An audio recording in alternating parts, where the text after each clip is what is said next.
Ayo. Assalamualaikum warahmatullahi wabarakatuh. Perkenalkan, saya Zahra Damayanti dengan NIM 64230678 dan ada teman saya yaitu Saya Salu Kausaini dengan NIM 6423060.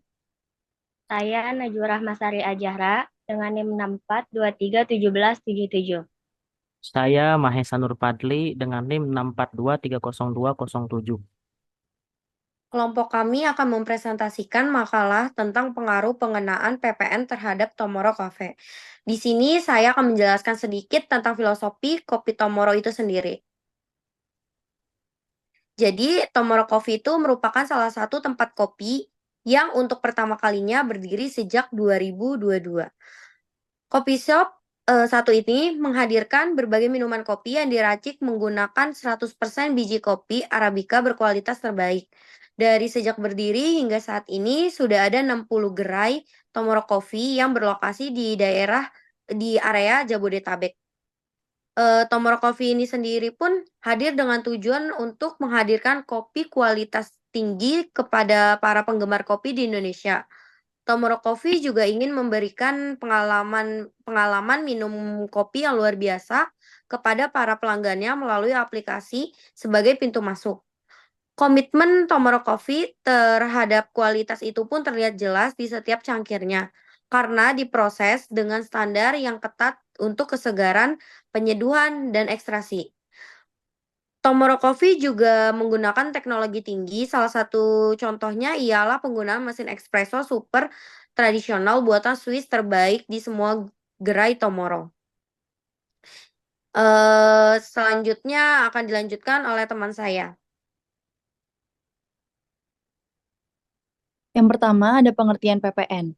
PPN yaitu pajak pertambahan nilai, merupakan pajak atas konsumsi barang dan jasa di dalam daerah pabean yang dikenakan secara bertingkat dalam setiap jalur produksi dan distribusi.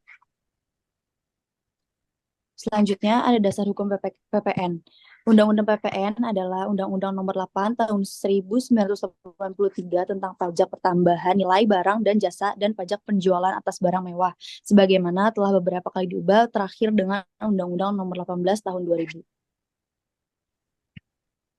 Baik, yang selanjutnya ada tarif PPN di Indonesia, yaitu tarif PPN di Indonesia pada umumnya sebesar 11%. Contoh penerapannya, jika harga menu pada suatu restoran dan coffee shop sebesar 50.000 menjadi 55.000 setelah dikenakan PPN. Selanjutnya ada perhitungan PPN. Ada langkah-langkah perhitungan PPN. Yang pertama, menentukan harga jual barang atau jasa sebelum PPN. Harga barang atau jasa yang dijual tanpa tambahan PPN. Yang kedua, penghitungan PPN. Rumus PPN yaitu harga barang atau jasa dikali tarif PPN.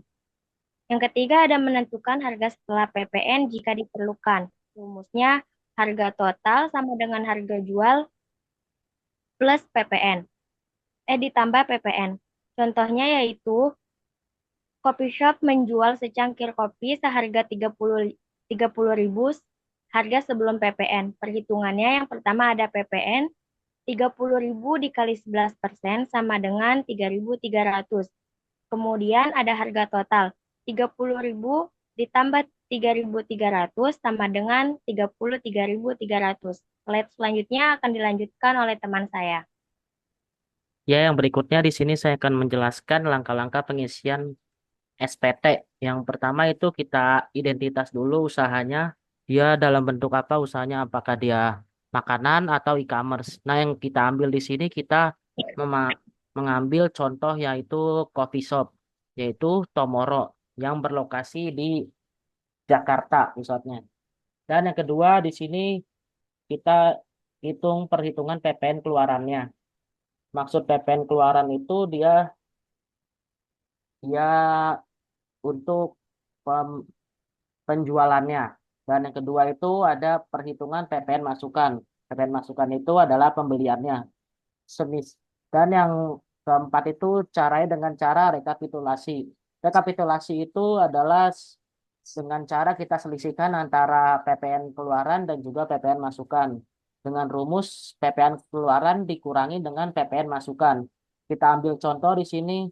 PPN keluaran kita 2.100.000 dan PPN masukan kita 2.150.000. Jadi di sini ada selisih 50.000.